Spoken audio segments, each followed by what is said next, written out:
বিসমিল্লাহির রহমানির রহিম।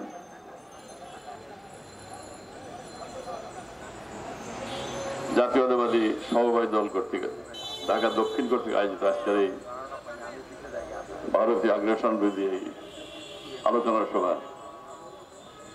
সভাপতি মিস্টার রতন সাহেব, প্রধান অতিথি আমাদের খুব সুবক্তা, ছাত্র আন্দোলনেও খুব ভালো কাজ করেছেন এবং উনি খুব ভালো বলেন। তার কাছে হাস্যরসাক্ত কিছু কথাও শুনতে পারবেন। বিএনপির ভাইস চেয়ারম্যান শামসুজ্জামান দুদু, আমাদের এই সমবায়ের যে প্রতিষ্ঠাতা নূরে আফরোজ, হ্যাঁ জ্যোতি আপা, এবং এই সমবায়ের নেতৃবৃন্দ, অবগত অতিথিবৃন্দ, সাংবাদিক বড় বন্ধুরা এবং যারা শুনছেন, আসসালামু আলাইকুম। বহুদিন আগে এই সমবায়ের আমি একজন সদস্য হয়েছিলাম, আমার মনে করে অনেক দিন আগে হয়েছিলাম। আজকের এই আলোচনা আমার খুব ইন্টারেস্ট। ঢাকা জামালপুর থেকে আমি আসছি, আবার ফোনগুলো যে আপনি আসতেই হবে, আসেন। তো আমি কিছু তথ্যভিত্তিক কথা বলতে চাই, আবেগপ্রবণ না, তথ্যভিত্তিক কথা বলতে চাই। মহান স্বাধীনতা অনেক অনেক রক্তের বিনিময়ে পৃথিবীর মানচিত্রে আমার বুকের তাজা রক্ত দিয়ে আমাদের দেশটা স্থান করে নিয়েছে।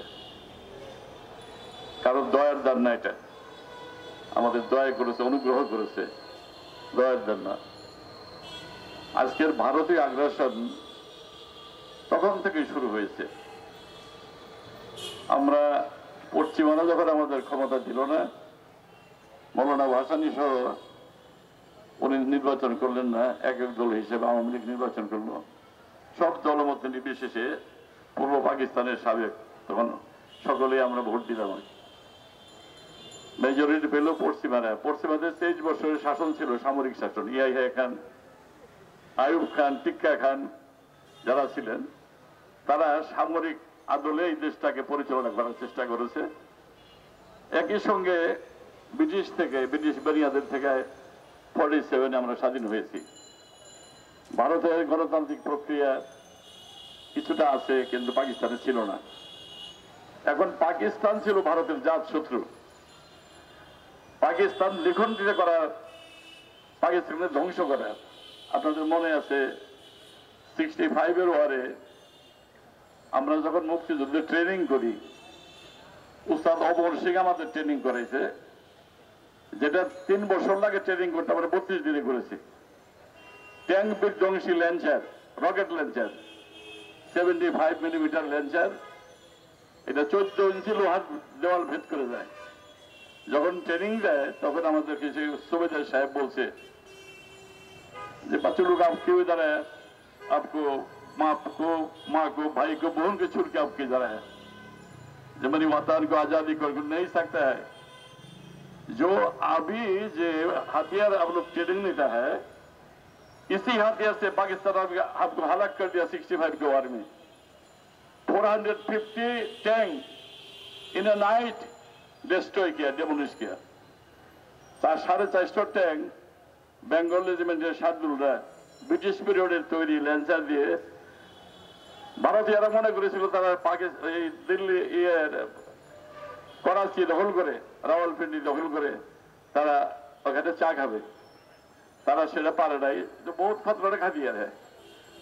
पाकिस्तान आर्मी के पास जो मीडियम मशीन गन है, 250 राउंड बुलेट निकल जाता है पर मिनट से। सो বললাম যে আমরা তো জীবন দিয়ে যুদ্ধ করবো, কাজে আমরা আসছি এই কারণেই। তো ভারতের স্বার্থ ছিল পাকিস্তান দ্বিখণ্ডিত করার, তাদের জাত শত্রু দ্বিখণ্ডিত করার। আমাদের স্বার্থ ছিল স্লোগান দিতে দিতে গলায় দিয়ে রক্ত বের হচ্ছিল। আমাদের তখন স্লোগান দিয়েছিল স্বাধীনতার জয় বাংলা, একটা স্পিরিট ছিল স্বাধীনতা স্লোগানের। জয় বাংলা বললে গুলি থামে নাই, জয় বাংলা বললে গুলি থামে নাই, গুলির সঙ্গে গুলি বিনিময় করতে হয়েছে। বুকের তাজা রক্ত দিয়ে এই দেশকে, এই দেশের মানুষ এই তাজা রক্ত এই দেশটা কিনেছে। তো কাজে এখানে স্বাধীনতার পরে কাজে এই স্বার্থটা মিলে গেল, পাকিস্তান দ্বিখণ্ডিত হবে, আমরা যাওয়ার সঙ্গে সঙ্গে লুফে নিয়ে লস করে দিল তারা আমাদেরকে। আমরা যুদ্ধ করলাম। এটা যদি 9 মাসে যুদ্ধে স্বাধীন হয়েছে, 9 মাস একটা বাচ্চা হইতে 10 মাস 10 দিন সময় লাগে।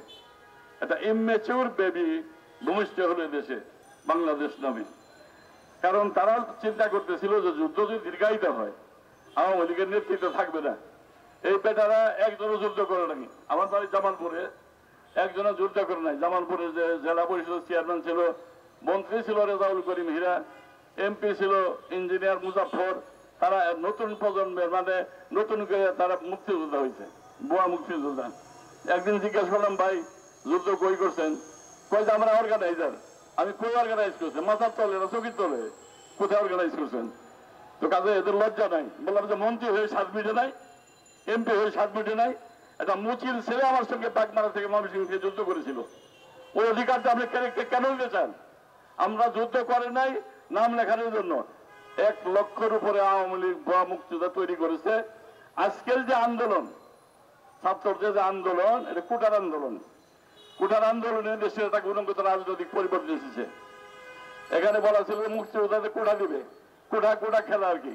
আমরা কখনো কোটা যাই নাই, আমরা কখনো বাড়ি গাড়ি চাই নাই যুদ্ধের জন্য। নিঃশর্তভাবে আমরা স্বাধীনতা যুদ্ধে অংশগ্রহণ করেছিলাম। এই কোটা আওয়ামী লীগের লক্ষাধিক ভুয়া মুক্তিযোদ্ধা তাদের ছেলেমেয়েদের আর্মিতে, পুলিশে চাকরি দিবে, সিভিল সার্ভিসে চাকরি দিয়ে পরবর্তী সময় দেশটা দখল করবে। তারাই ডুগডুগি বাজাবে জয় বাংলা জয় বাংলা। আওয়ামী লীগের কিছু বলতে হবে না। এবং আওয়ামী লীগের কোন লোক ইন্ডিয়াতে যুবলীগের প্রেসিডেন্ট বলছে যুদ্ধ করার না কেন? বলে সকলে মরে গেলে দেশ চালাবো করা। আওয়ামী লীগ হলো দেশ চালানোর পার্টি, যুদ্ধ করার পার্টি না। কাজে এই বিনা যুদ্ধে তারা নেতৃত্ব পেয়েছিল। এর মর্যাদা তারা কেমনে দিবে? ভারত পাকিস্তানকে ধ্বংস করার জন্য, দ্বিখণ্ডিত করার জন্য উঠে পড়ে লেগেছিল। কাজে 9 মাস, 9 বছর না হয় 9 মাসে স্বাধীন হয়েছে। 9 বছর হলে আওয়ামী লীগ তার নেতৃত্ব হারাই ফেলত। আওয়ামী লীগ তাদের দিয়ে থাকতে পারতো না। কর্নেল তাহের আমার সেক্টর কমান্ডার, যে স্বাধীন যখন হবে ব্রাশ করে মেরে যাবা, একদম ব্রাশ করে মেরে যাবা। এরা আমাদের তোমাদের মুক্তিযোদ্ধাদের ক্যাম্পেও আসে না, শরণার্থী ক্যাম্পে তারা যায় না। কাজে তাদেরকে ব্রাশ করে মেরে যেতে হবে। কাজে আজকে আমার মনে পড়ছে সেই কথাগুলো। আজকে আমরা ভাষা, আমরা বাঙালি জাতি হিসেবে আমরা বাংলাদেশি। পশ্চিমবঙ্গের লোকেরা বাংলায় কথা বলে, আমরাও বাংলায় কথা বলি। ওই সময় যুদ্ধের সময় জেনারেল অরোরা আমাদের মিত্র বাহিনীর চিফ ছিল আর কি। জেনারেল নিয়াজি পাকিস্তান আর্মির চিফ ছিল। 2 জনের বাড়ি, একজনের পশ্চিম পাঞ্জাব, একজনের পূর্ব পাঞ্জাব। এরা কথোপকথন বলে এই 94,000 আর্মি ছাড়া নিয়ে গেছে। তা আমরা বললাম যারা অফিসার, লেফটেন্যান্ট, ক্যাপ্টেন, মেজর যারা আছে এখানে, ব্রিগেডিয়ার, তাদেরকে রেখেছেন বিচারের জন্য। কারণ তাদের নেতৃত্বে জেনোসাইড হয়েছে, খুন হয়েছে। তারা সেটা মানে নাই। ওই জেনারেল অরোরা ওরাও কথা বলে, ওরা একই ভাষাভাষী লোক, তারা পাঞ্জাবি লোক। এই কারণে তারা তাদের মুক্ত করে দিয়ে গেছে। মধ্যে থেকে বলছে জেনেভা কনভেনশন অনুযায়ী হত্যা করা যায় না। মুক্তিযোদ্ধারা মরে হয়ে গেছিল এদের হত্যা করার জন্য, কিন্তু করতে যায়নি। এই আওয়ামী লীগ গভর্নমেন্ট করতে যায়। যারা জেনোসাইড করেছে, আমার মা বোনকে ইজ্জত করেছে, গুলি করে হত্যা করেছে, বিনা কারণে লুট করেছে, বাড়ি পড়িয়েছে, আওয়ামী লীগ তাদের রক্ষা করে সেই সেনাবাহিনীকে সেই ভারতের সেই লেফটেন্যান্ট জেনারেল অরোরার মাধ্যমে পাঠিয়ে দিয়েছে। আজকে ওরা তো স্বাধীনতা চায় নাই। এদেশে জনগণ যদি এভাবে বলে, আমি খবর শুনেছি 24 মার্চ রাত্রি 11টায় টেলিভিশনে যে আলোচনা পশ্চিমাদের সঙ্গে ফলপ্রসূ হয়েছে আলোচনা। তাহলে 25 তারিখ 26 তারিখে ক্র্যাকডাউন হলো কেন? তার মানে শেখ মুজিব পাকিস্তানের প্রধানমন্ত্রী অথবা প্রেসিডেন্ট হতে চেয়েছিলেন। এই কারণে অপেক্ষা করেছেন শেষ পর্যন্ত। তাজউদ্দিন সাহেব আর ব্রিগেডিয়ার মজুমদার তার কাছে গিয়েছিল, জেনারেল উসমানী তাদের পাঠিয়েছিল, বলছে যে আপনি একটা ভিডিও করে যান, 2 মিনিটের ভিডিও করে যান, যাতে করে যদি ক্র্যাকডাউন হয় আমরা এটা বাজায় দিতে পারি, স্বাধীনতা ঘোষণা হয়ে গেছে। উনি সাহস পান নাই। আগরতলা ষড়যন্ত্র মামলায় শেখ মুজিবকে মামলা বাঁচানি ছাড়া এনেছিল, যে সত্যি ছিল ঘটনা। তারপরে এই এখানে এসে সে পাকিস্তানের প্রধানমন্ত্রী হওয়ার জন্য সেদিন তাদের সঙ্গে শেষ পর্যন্ত রফা করার জন্য উনি বসেছিলেন পাকিস্তানের প্রধানমন্ত্রী ও প্রেসিডেন্ট হবেন। আমরা যদি বলি শেখ মুজিব হানাদার বাহিনীর কাছে আত্মসমর্পণ মনে করে এই জাতিকে যুদ্ধের মধ্যে ঠেলে দিয়েছিল, আমরা বাধ্য হয়ে যুদ্ধ করেছি, আমাদের উপায় ছিল না, আমরা স্বাধীনতার জন্য মনে হয়ে গেছিলাম। কাজে ইতিহাসের সত্য কথাগুলো আজকে প্রচার করতে হবে। ভারত আমাদের দান করেছে দক্ষিণা নিচে কে কি জানেন? 94,000 আর্মির 1:4 ওয়ারের সময় একটা সৈন্যের পিছনে 5টা 4টা করে অস্ত্র থাকে। সেই অস্ত্র যত ট্যাঙ্ক গোলা ভারত সব নিয়ে গিয়েছে, সব নিয়ে গেছে। এগিয়ে বার্ষিকতে আমাদের ওই ব্রিগেডিয়ার জেনারেল সেন সিং বাবাজি উঠেছিল, তার মার্গারি পাল বাংলাদেশ ব্যাংকের টাকা জ্বালিয়ে দেওয়ার জন্য পশ্চিমারা খড়ি দিয়ে মাথা করে উপরে বড় বড় বস্তা করে রাখছিল, টাকা ফুরিয়ে দিবে। সেই টাকা ইন্ডিয়ান আর্মি নিয়েছে। ঢাকার যত শোনা যায় না সব তারা কিনে নিয়ে গেছে। 303 খালি কয়টা রাইবেলি দেশে ছিল, আর কিছু ছিল না। কাজেই তারা দক্ষিণে অনেক নিয়েছে আমাদের কাছ থেকে, এখনো শোষণের প্রক্রিয়া অব্যাহত রাখছে। ভারতীয় পণ্যের বাজারে হয়েছে, ভারতের উৎপাদিত পণ্য শাড়ির দাম 100-150 টাকা। এখানে আর শিল্প কলকারখানা যদি গড়ে না উঠে, আমাদের ছেলে মেয়েরা মাস্টার ডিগ্রি পাস করে বাড়িতে বসে তারা কি করবে তারা? কাজে দ্রুত শিল্পায়ন দরকার। আজকে আমাদের অর্থনীতি ভারতের উপর নির্ভরশীল রাখার জন্য এই 53 বছরের প্রক্রিয়াকে তারা অব্যাহত রেখে এখন তারা আবার ডুগডুগি বাজাইতেছে। কালকে পত্রিকায় দেখছি, নয়া দিগন্ত জনপত্রিকায় দেখছি যে ঢাকাকে আক্রমণ করার জন্য ভারতীয় সেনাকে এবং মোদীকে আহ্বান জানিয়েছে। বড় সাত 71 সনে আমরা যুদ্ধ করেছি, জীবন দিয়ে লড়াই করেছি।